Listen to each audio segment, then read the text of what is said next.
입니다. 오늘도 우리 본말씀 통해서 조선을 사랑한 선교사 열전 세 번째 말씀 드리도록 하겠습니다. 무릎으로 조선을 품은 사람 마포사멸, 마포사멸 선교사님에 대해서 말씀을 드리도록 하겠습니다. 오늘 우리가 찬양을 드렸는데 마지막 찬양이 선교사 십자가를 질 수 있나라는 곡입니다. 제가 이 곡을 듣고서 얼마나 눈물이 나는지를 모릅니다. 정말 이런 심정으로 그들이 오지 않았을까. 아픔 많은 세상에 주의 복음을 들고 부르심 따라 갑니다. 슬픔과 고통이 가득한 이 땅에 눈물을 닦아주려. 어쩌면 내 삶을 전혀 돌볼 수 없을지 모르겠지만 나를 보내시고 무너진 그 땅에 내 생명을 묻으소서. 무너진 그 땅에 내 생명을 묻으소서. 이 각오가 아니면 그 조선 땅에 어떻게 올 수가 있었겠습니까? 오늘도 여러분들이 말씀을 들으시고 이들의 마음을 한번 느껴봤으면 좋을 것 같습니다. 저는 오늘 이 찬양의 가사와 오늘의 이 말씀의 내용이 정말 선교사들은 이런 마음으로 조선 땅에 왔겠구나. 그 순간 마음에 얼마나 감사가 되면서도 또 감동이 되었는지 모릅니다. 우리가 한국교회 역사를 말하면서 가장 놀라운 사건 중에 하나를 고르라고 하면 아마 많은 사람들이 1907년에 있었던 평양 대부흥운동을 말할 것입니다. 수천 명이 회개를 했었고 성령이 강하게 역사했습니다. 그리고 이 부흥운동 이후에 한반도로 이 복음이 퍼져나가게 되었습니다. 근데 하나님께서는 이 부흥을 하루아침에 주신 것이 아닙니다. 그 뒤에는 정말로 눈물로 씨를 뿌린 사람들이 있었습니다. 오늘 소개할 바로 사무엘 오스틴 이 모펫 선교사 역시 평양의 오너라고 부를 만큼 평양과 이북 지역 선교에 평생을 다 바친 분입니다. 한국 장로교회의 영적인 토대를 쌓은 선교사입니다. 그는 돌팔매질을 당하면서도 복음의 핏방울을 흘려서 평양을 동방의 예루살렘으로 변화시켰습니다. 조선을 거룩한 하나님의 나라로 만들어가는 초석을 쌓았던 분, 그 위대한 선교사가 바로 마포사멸 선교사입니다. 우리는 사실 이 이름을 잘 알지 못합니다. 언더우드나 아펜젤러나 이런 선교사 이름은 많이 들어봤지만 도대체 마포사멸은 어떤 분일까 잘 모를 겁니다. 오늘 우리가 이 분에 대해서 그의 굳건한 신앙과 또 헌신에 대해서 한번 알아보려고 합니다. 그리고 여러분들도 하나님께서 주신 사명을 다시금 되새겨보는 그런 시간이 되시기를 바라겠습니다. 우리는 지금 6월 한 달 동안 이 땅에 생명의 빛을 전하기 위해서 오신 선교사님을 소개해드리고 있습니다. 첫 번째 주에는 복음의 개척자 언더우드를 소개해드렸습니다. 지난주에는 목숨을 바쳐 조선을 섬겼던 아펜젤러 선교사를 말씀드렸습니다. 오늘 세 번째 시간으로 한국 이름 마포사멸 본명 사무엘 모벳 선교사의 삶을 한번 나눠보려고 합니다. 여러분은 평양하면은 마음속에서 어떤 마음이 제일 먼저 떠오릅니까? 아마 굳게 닫혀있는 동토의 땅, 우상 숭배가 가득한 곳, 공산주의의 중심지, 아마 이런 것들이 떠오를 것입니다. 그리고 많은 그 김일성의 후예들, 그 후손들이 지배하는 그런 땅, 우리가 갈 수 없는 그러나 또 가보고 싶은 땅, 이렇게 생각을 하실 겁니다. 그러면 140여 년 전에 그 평양 땅은 어떤 곳이었을까? 처음에 이 땅에 복음이 들어왔을 때 이 평양은 전국에서 가장 거칠고 방탕한 도시였습니다. 소문난 깡패들이 있었고 기생들이 많은 죄악의 도시였습니다. 무엇보다도 외국인과 기독교에 대해서 아주 적대적인 적대감이 심했고 박해가 심했던 곳이었습니다. 정말 선교사들의 무덤, 선교사들이 발붙이기 힘든 곳이었습니다. 오늘 우리가 본문 말씀을 보면 사도 바울이 루스라에 가서 복음을 전합니다. 복음을 전하다가 유대인들이 돌을 던져서 돌에 맞아서 죽었습니다. 죽은 줄 알았다가 하는데 실제로 죽었습니다. 그래서 그 시신을 성 안에 둘 수가 없어서 성 밖에 갖다 버렸습니다. 근데 어떻게 했습니까? 하나님이 다시 사도 바울을 살려주셨습니다. 그러면 여러분 같으면 이렇게 돌 맞아 죽어가지고 그 힘들었던 곳을 어떻게 하겠습니까? 아마 다른 곳으로 갔을 거 아닙니까? 근데 그는 돌을 맞아 죽은 그 도시를 다시 일어나서 들어갑니다. 그리고 또 복음을 전했습니다. 제자들을 만나서 마음을 굳게 했다는 겁니다. 우리가 예수를 믿으려면 많은 환난과 고난과 아픔에 있다. 이것을 가르쳐 주면서 그들을 더 믿음으로 굳게 만들어 줬다는 거 아닙니까? 우리가 하나님의 나라에 들어가려면 환난을 겪어야 할 것이다. 십자가 져야 하고 자기를 부인하고 그것이 하늘나라 가는 길이다. 이렇게 해서 제자들의 마음을 더 믿음으로 굳게 해줬다는 겁니다. 오늘 우리가 만날 마포 삼열 선교사도 바로 조선의 사도 바울과 같은 분이었습니다. 그는 전도하러 다니면 여기저기서 돌멩이가 날아왔습니다. 온몸으로 그것을 맞았습니다. 그런데 그는 끝까지 평양을 포기하지 않았습니다. 자기 삶이 끝날 수도 있는데도 우리는 조선에 살면서도 평양에 가서 복음을 전해야 되겠다 생각이나 합니까? 근데 그분은 아무 피도 섞이지도 않은, 아무 상관도 없는 그 평양 땅에 가서 이렇게 목숨을 걸고서 복음을 전했다는 겁니다. 근데 그의 거룩한 뚝심, 이 믿음의 근육, 신앙의 뿌리, 그것은 결국 거친 평양 땅을 동방의 예루살렘으로 바꾸어 놓았다는 겁니다. 여러분들 오늘 말씀을 통해서 여러분의 식어버린 열정, 정말 어떤 영적인 야성을 다시 한번 깨우셔야 됩니다. 오늘날의 성도들이 너무 약해. 등치는 큰데 힘이 없어. 주먹에 파워가 없어. 맷집도 없어. 그러니까 한 방에 쓰러지는 거예요. 누가 한마디 하면 그냥 쓰러집니다. 누가 뭐라 하면 그냥 바로 교회를 떠나겠다고 합니다. 그냥 환난, 핍박, 고난 이건 아예 말도 못 꺼내. 내가 누군데? 내가 뭔데? 왜 나한테 이렇게 말하냐? 왜 나를 이렇게 대접하냐? 왜 나를 이렇게 서운하게 하냐? 여러분들 그거는 우리의 믿음 생활하고 전혀 상관이 없습니다. 하나님의 나라에 들어가는데 전혀 상관이 없어. 근데 우리는 믿음보다는 나의 자존심과 또 나의 생각과 내 뜻이 이루어지지 않은 것에 대해서 분노를 느끼고, 교회는 그런 곳이 아니라고 하지 않았습니까? 왜 교회에서 내 뜻을 말하고 내 생각을 관철시키려고 합니까? 그럼 내가 하나님이 되는 건데, 그 큰 죄를 짓는 건데. 사람들이 자꾸 교회를 세상의 어떤 조직과 단체로 생각을 해. 그렇지 않습니다. 교회는 하나님께서 임금이 되시고 왕이 되신 곳이라고 하지 않았습니까?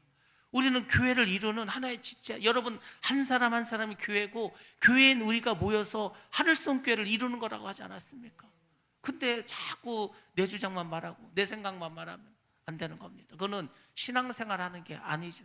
우리가 여러분들이 아셔야 될 게 뭐냐면, 갈수록 이 사탄 마귀가 얼마나 집요하고 얼마나 끈질기고, 여러분들 마귀의 공격은 언제 끝나는지 아십니까? 마귀의 공격은 내가 죽어야 끝나는 겁니다. 죽을 때까지, 주님 오실 때까지 끊임없이 역사합니다.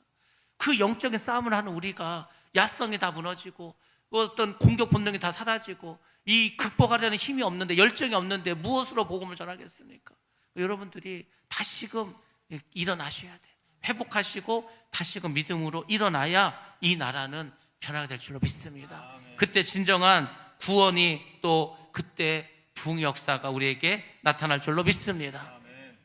마포 삼열 선교사에 대해서 첫 번째 말씀드릴 것은 그는 기도하는 사람이었다는 겁니다. 하나님은 기도하는 사람을 사용하십니다.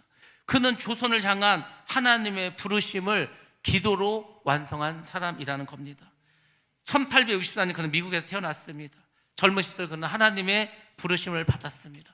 부르심을 받는 것도 중요한데 더 중요한 것은 부르심에 순종해야 된다는 거죠. 그래서 조선으로 가라는 하나님의 그 부르심에 순종해서 1889년 조선 땅에 도착했습니다. 그 당시 조선은 어떤 곳이었습니까? 복음의 불모지였습니다. 그렇지만 그는 조선을 바라보면서 이렇게 말했습니다. 이 백성도 하나님의 백성이 될 수 있다. 그렇지 않습니까? 저도 선교지를 많이 나가봤지만 어느 곳에 가면은요, 온 동네가 절이야. 온 동네 사람들이 다 이상해. 막 우상부조에 빠져서 막 무당도 많아. 야, 이곳에 복음이 전해질 수 있을까? 이곳에서 복음이 꽃 피우고 열매 맺을 수 있을까? 뭐 이렇게 생각할 때가 있습니다. 근데 그런 곳이 바로 평양이었다는 겁니다. 그 평양 땅을 바라보고 그는 이 백성도 하나님의 백성이 있다라는 믿음과 확신이 있었다는 겁니다. 1890년 26세였던 그는 조선에 들어와서 미국 북장로교 파송 선교사로 일하게 되었습니다. 원래 파송받은 곳은 서울이었습니다. 서울은 그나마 선교하는데 훨씬 더 편안했습니다. 편하게 사역할 수 있었습니다. 근데 그의 마음은, 그의 눈은 자꾸 북쪽을 향하게 되었습니다. 아무도 가려고 하지 않는 땅 평양을 향하고 있었습니다. 당시 선교사들 사이에서 평양은 악명이 높은 도시였습니다. 왜 그렇습니까? 1866년 토마스 선교사가 대동강변에서 성경책 하나를 건네주고 그곳에서 순교하지 않았습니까? 이미 선교사의 피가 흐른 곳이었습니다. 20년이 지났지만 기독교에 대한 반감이 하늘을 찌르고 있었던 곳이 평양입니다. 주변의 모든 선교사들이 만류했습니다. 그곳은 위험합니다. 소돔과 고모라 같은 곳입니다. 근데 마포 3열 이 선교사의 마음에는 잃어버린 평양의 영혼들을 향한 하나님의 불타는 심장이 있었다는 겁니다. 여러분들, 이 마포 3열은 미국 사람이에요. 그 평양 있는 사람하고 무슨 관계가 있습니까? 아무 관계가 없어. 근데 그들을 구원해야 되겠다는 이 불타는 심장이 있었다는 거예요. 그래서 여러분은요, 여러분의 가족이 여러분 가족 멀리 있지도 않아. 같은 집에 살아. 근데 그 가족 예수를 안 믿어. 교회를 안 가. 근데도 이런 불타는 열정이 없다는 거죠. 여러분들에게 만약 불타는 그런 막 열정이 있다면은 다 교회 이미 나왔을 겁니다. 근데 그냥 교회 가야 되는데, 교회 가자고 했더니 막 승질내고 화내고 말을 못 하겠어. 그래갖고는요, 죽을 때까지 전도 못 합니다. 여러분들이 불타는 이 심장이 있어야 되는 거예요. 그래야 올 거지 않습니까? 그래야 뭐 변화되지 않겠습니까? 세월만 보내는 거, 세월만. 아이고, 그래도 예수 믿고 교회 오게 해야 되는데. 여러분들이 결단해야 돼. 여러분들이 변화해야 돼. 여러분이 변화되지 않았는데 그 교회 안 나는 가지고 누가 교회 나오겠습니까? 마포 3일 선교사가 들어가서 그의 삶을 헌신했을 때 평양 사람들이 변한 거지, 안 그렇습니까? 여러분들이 불타는 이 심장이 있어야 되는 겁니다. 결국 그는 1893년 짐을 싸서 평양으로 이주하게 됩니다. 집을 구하려고 하는데 외국인이라고 아무도 집을 팔지 않아. 그래서 그 당시에 이 선교사를 도왔던 조력자 한석진이라는 사람의 이름을 빌려서 겨우 쓰러져가는 초가집 하나를 마련하게 됩니다. 근데 여러분들, 그곳이 어떻게 되는지 아십니까? 바로 평양 선교의 위대한 기지가 된 곳. 어찌 보면은 한국 장로교회, 이 기독교의 모교회 중에 모교회, 바로 널다리 교회가 이곳에 세워지지 않았습니까? 나중에 장대현 교회가 되었고 그곳에서 1907년에 대붕이 일어나게 되었습니다. 근데 시작은 초라했습니다. 작은 허물어가는 초가집에서 시작됐다는 겁니다. 여러분들, 여기서 우리는 하나님께서 우리에게 주신 영적인 메시지를 깨달아야 됩니다. 참된 믿음은 편안한 자리에 안주하는 것이 아니라는 겁니다. 제가 말씀드리잖아요. 배부르고 등 따시는데 누가 새벽 예배를 할 것이며, 누가 금식 기도를 할 거며, 누가 철야 기도를 하겠습니까? 아니, 배가 고파도 힘들어도 교회 안 나오는데, 아니 내가 편안한데 만사 형통했는데 아쉬울 게 아무것도 없는데 뭘 그렇게 열심히 신앙생활하고 전도를 하겠습니까? 이거는 아주 신앙의 하수들이에요. 진정한 믿음의 고수들은요, 하나님이 복을 주셔서 너무 잘 살아, 진짜 만사 형통이야, 막 너무너무 잘 돼. 모든 게 더 헌신합니다. 더 낮아집니다. 왜? 야, 큰일 났다, 내가 교만해질 수 있겠구나. 여러분들, 여러분이 갑자기 100억이 생겼다 그러면은요, 여러분 이 어깨가 으쓱하지 않고 이제 세상이 우습게 보이지 않을 사람이 어디 있을 것 같습니까? 여러분이 뭐 장관이 되었어, 다 우습게 보입니다, 세상. 근데 여러분, 높아질수록 낮아지지 않으면 죽는 거예요. 그래서 주님께서 말씀하시잖아요. 섰다고 생각하는 자마다 섬기고 낮아지라는 거예요. 안 그러면 무너지는 겁니다. 마포 3년 선교사는 정말로 하나님께서 주신 이 편안한 서울을 버리고 모두가 안 된다, 거칠다, 소망이 없다간 바로 그곳 평양으로 갔습니다. 그곳이 하나님이 부르는 자리고 우리 사명의 자리인 줄로 믿습니다. 내 안위보다도 영혼을 바라보는 그 하나님의 마음이 그래서 우리에게 있어야 할 줄로 믿습니다. 두 번째로, 그는 예수님의 사랑으로 인내하고 용서했습니다. 평양 사람들이 이 서양가마를 타고 나타난 마포 3년을 향해서 거칠게 반응을 했습니다. 그가 거리에 나타나면 아이들과 청년들이 무리를 지어서 따라다니면서 소리를 지릅니다. 양기는 물러가라, 양기는 물러가라. 양기가 뭡니까? 서양 귀신이지 않습니까? 눈은 파랗고 키는 크고 뭐 이게 이상하게 생겼어. 정말 도깨비처럼 생겼어. 딱 도깨비가 저렇게 생기지 않았을까? 그래서 서양 귀신이라고 물러가라고 합니다. 사방에서 돌을 던집니다. 어느 날 길을 가는데 주먹만한 돌이 날라왔습니다. 그것이 턱에 맞았어. 피가 철철 흐릅니다. 또 어떤 날은 집 안으로 동네 사람들 몰려와서 막 돌을 던집니다. 유리창이 다 깨집니다. 방 안에 돌더미가 쌓였습니다. 매일매일 이런 테러가 연속적으로 발생을 했습니다. 여러분 며칠 견딜 수 있을 것 같습니까? 며칠이나 참을 수 있을 것 같습니까? 근데 마포산을 선교사는 전혀 끄떡도 하지 않고 그때에도 어떻게 했습니까? 계속해서 믿음으로 그 모든 것을 이기고 나갔습니다. 그때 정말 가장 앞장서서 돌을 던진 평양의 유명한 깡패 청년이 있습니다. 그가 바로 이기풍이었습니다. 이 이기풍에 대해서는 제가 뒤에 다시 한번 말씀을 드리도록 하겠습니다. 그는 마포 산열이 보이기만 하면 돌을 던져 턱을 깨트리고 며칠 동안 알아 눕게 만들었던 정말 지독한 박해자 중에 박해자였습니다. 이때 이 마포 산열 선교사가 고국에 보내는 편지에 그 당시의 심경이 고스란히 담겨져 있습니다. 편지를 이렇게 썼습니다. 오늘도 거리에서 돌을 맞았습니다. 그러나 나는 낙심하지 않습니다. 저들이 던진 돌이 쌓여 훗날 거룩한 예배당에 주춧돌이 될 것을 믿기 때문입니다. 이게 믿음이요.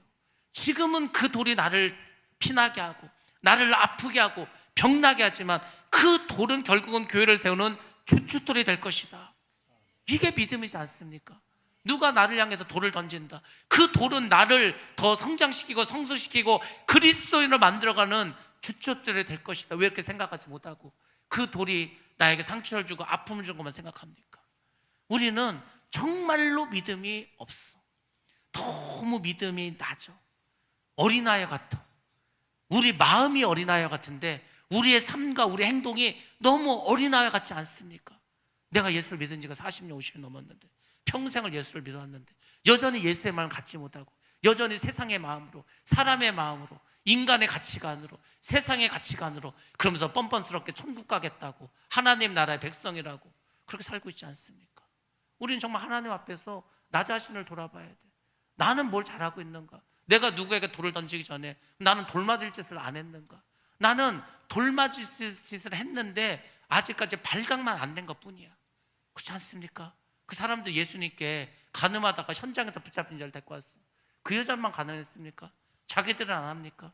그 여자만 시범 케이스로 잡아온 거죠. 남을 비난할 것도 없습니다. 비판할 것도 없습니다. 그 돌이 나를 살리고 나에게 정말로 하나님의 사람으로 만들어가는 내 인생의 주춧돌이고 밑거름이라 여러분들 생각하시기 바랍니다. 마포 3년은 돌을 던진 이들을 관에 고발하지 않았습니다. 오히려 피를 닦아내면서 그들에게 빙그레 웃어주었습니다. 그러면서 그는 어떻게 한지 아십니까? 가난한 자들을 치료해 줬습니다. 굶주린 자에게 먹을 것을 줬습니다. 오직 예수의 사랑으로 인내하면서 사람들을 품었습니다. 선교는 다른 게 아니라고. 먹을 걸 주는 거, 먹을 걸. 그들의 집이 파손됐다, 집을 고쳐주는 거예요. 먹을 물이 없다, 우물을 파주는 거. 그게 선교입니다. 처음에 다 그렇게 시작하는 거예요. 먹을 것도 안 주고 아무것도 안 도와주면 예수만 믿으라면 누가 믿겠냐 이거죠. 누가. 그래서 선교하고 전도 안 되는 물질에 들어가는 거. 하나님 우리가 물질을 왜 줍니까? 그런 데 쓰라는 거지 않습니까? 선교하고 구제하고 다 돈이 들어 거기다 쓰라는 거죠. 그렇게 해서 하나님의 일을 행하라는 겁니다. 그는 한국어를 배웠습니다. 백성들과 함께 먹고 울고 기도했습니다. 그 결과 어떤 역사가 일어난지 아십니까? 사람들이 그를 이제 선교사가 아니라 자기 가족처럼 받아들이기 시작했습니다. 마포 3년을 그렇게 괴롭혔던 그 유명 깡패 이기풍은 나중에 어떻게 된지 아십니까? 그 변함없는 사랑과 인내에 거꾸로졌습니다. 그 깡패가 예수를 영접했습니다.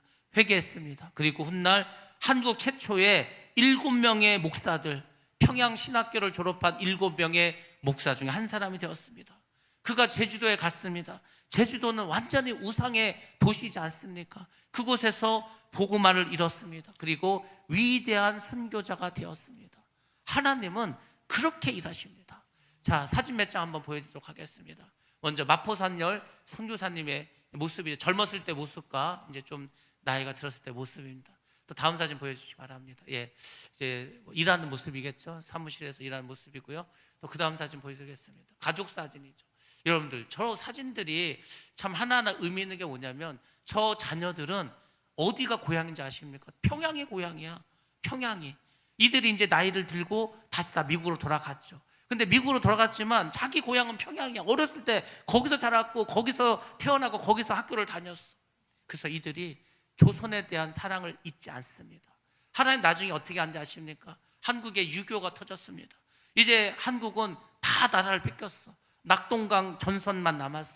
여기 무너지면 이제 한국은 끝나는 겁니다. 근데 그 당시에 자기의 고향이 평양인 선교사의 딸이 있었어. 이분이 자기 고향이 공산화 돼갖고 이제 자기가 갈 수 없는 나라가 될지 몰라. 너무 다급하고 기도했어. 남편에게 부탁합니다. 제발 좀 대통령에게 말을 해서 이 한국을 구해달라고. 남편은 그런 일을 할 만한 영향력이 있는 사람이었습니다. 그래서 어떻게 한지 아십니까? 한국을 위해서 이 정부 지도자들에게 요청을 했죠. 힘들지만 2차 세계는 끝난 지 얼마 안 됐지만은 한국을 도와달라고. 그래서 미국 정부가 움직이고 유엔이 움직여서 군인을 파송한 겁니다. 그게 누군지 아십니까? 빌리그람 목사의 부인입니다. 하나님은 이미 한국을, 조선을 살리기 위해서 오랫동안 섭리하시고 일하셨습니다. 선교사를 보내고 선교사의 자녀가 또 위기에 빠진 한국을 구하게 하고, 그 이후에도 우리 한국이 이렇게 발전하는데 얼마나 큰 일을 하셨습니까? 우리가 하나님의 일하심을 잘 알아야 된다는 겁니다. 이렇게 해서 하나님께서 오늘날의 우리를 만들었어요. 여러분들, 사람이 언제 가장 타락한지 아십니까? 사람은 은혜를 잃어버리면 타락합니다. 에베소 교회가 첫사랑을 잃어버렸습니다. 첫사랑을 잃어버렸다는 것은 은혜를 잃어버렸다는 거예요. 은혜를 잃어버리면 어떻게 되냐면 다 내가 한 일이 되는 거예요. 우리가 열심히 했으니까, 우리가 잘했으니까 이렇게 잘 먹고 잘 사는 거지, 이렇게 되는 거죠. 그렇지 않습니다. 모든 것은 하나님 하셨습니다. 모든 것은 하나님이 하셨는데 우리를 사용하신 것 뿐입니다. 아니, 우리가 땅을 팠어. 삽을 들고 땅을 팠어. 삽이 일한 겁니까? 일은 내가 한 거죠. 삽은 도구로 쓰임 받은 거예요. 우리가 은혜를 잃어버리면 근데 내가 했다고 자꾸 착각을 하게 됩니다. 그러면은 문제가 생기는 겁니다. 세 번째로, 동방에 예루살렘 세우고 영적인 지도자를 길렀다는 겁니다. 사실 마포 3년 선교사의 사역에는 많은 열매가 있었습니다. 이 선교사에 의해서 복음의 핏방울이 땅에 떨어졌습니다. 평양이 무섭게 변화되기 시작했습니다. 그러다 1907년 한국교회 대부흥운동이 중심지였던 장대현 교회에서 이 부흥이 불타오르게 되었습니다. 평양 시내 인구의 수십 %가 예수를 믿는 기적이 일어났습니다. 여러분들, 왜 부흥이 일어나게 되었습니까? 뭐 좋은 프로그램이 있었습니까? 아니면 새로운 서양식 건물이 있었기 때문에 그래서 부흥했습니까? 그게 아닙니다. 오랜 기도와 눈물의 회개와 성령의 역사가 있었기 때문이라는 것입니다. 오늘날 한국 교회에 필요한 것이 있다면 더 좋은 시설이 아닙니다. 더 깊은 회개가 필요한 것입니다. 더 큰 조직이 필요한 것이 아닙니다. 더 간절한 기도가 필요한 줄로 믿습니다. 평양의 부흥은 수많은 술집과 기생집이 문을 닫고 그 자리에 교회와 학교가 세워지게 되었습니다. 그래서 평양이 동방의 예루살렘이라는 영광스러운 별명을 얻게 되었습니다. 그는 교회를 세우기 전에 기도하기 시작했습니다. 사람들을 모으기 전에 무릎을 꿇었습니다. 사역보다 먼저 기도했습니다.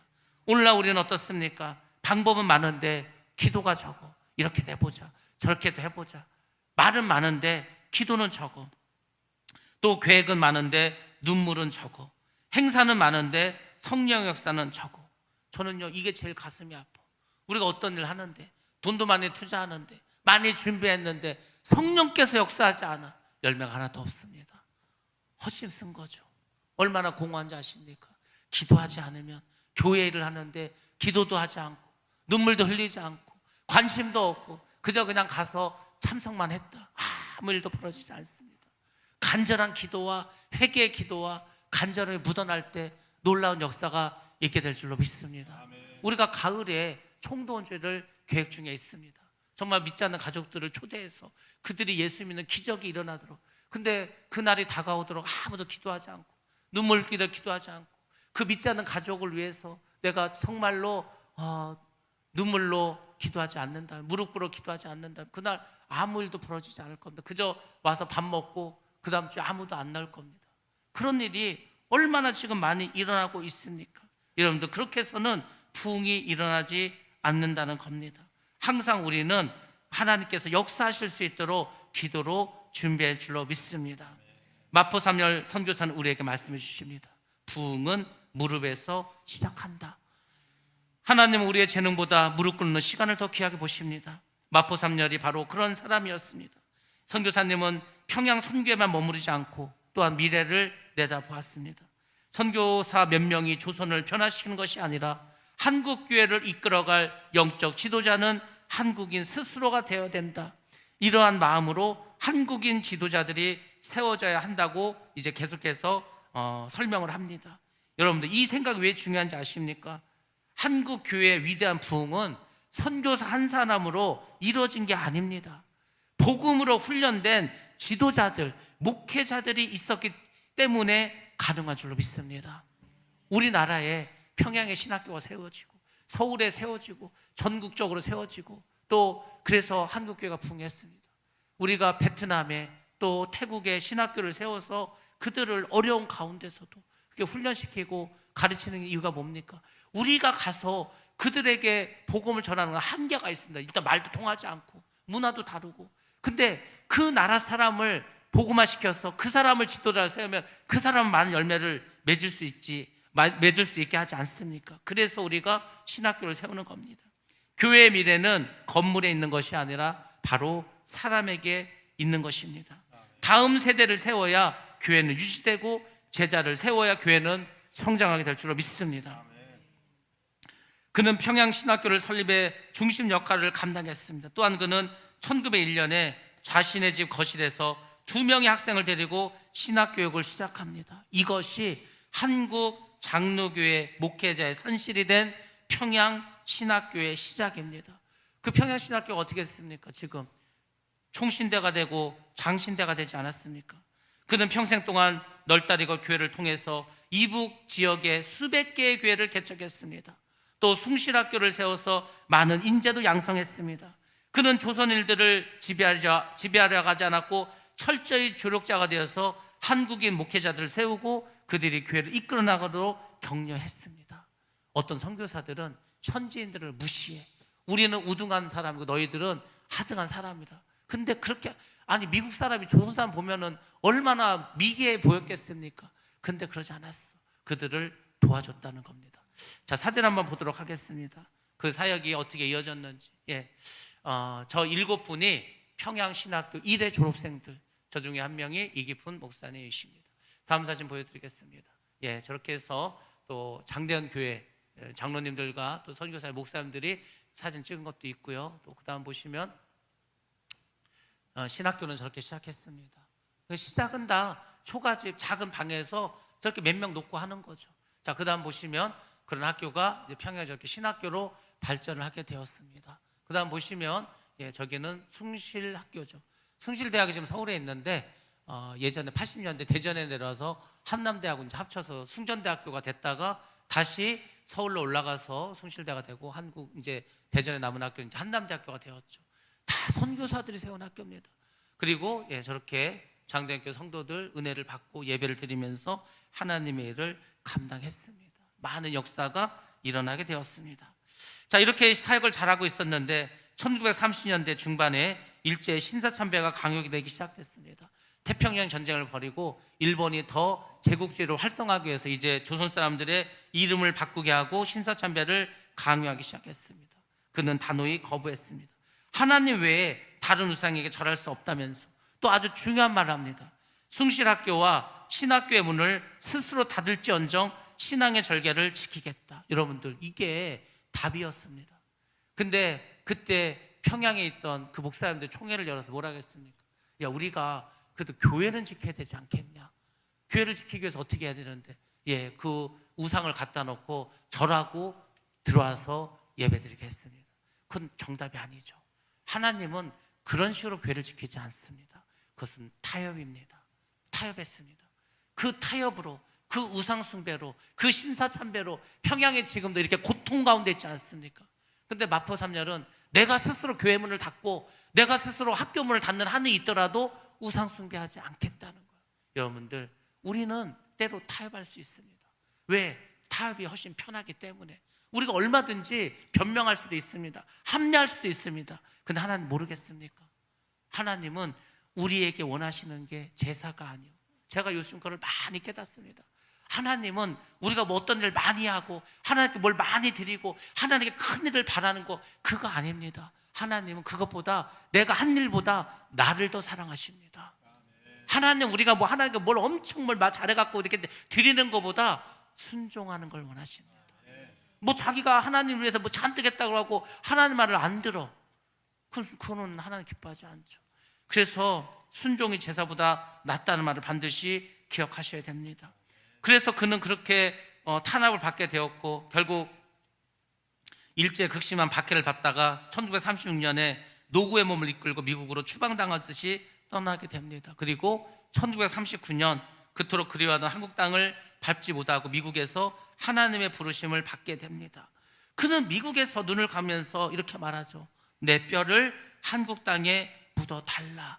아까 그 찬양처럼 나의 그 나를 여기 이 땅에 나를 묻어달라. 그러니까 다 그 생각을 가지고 간 거예요.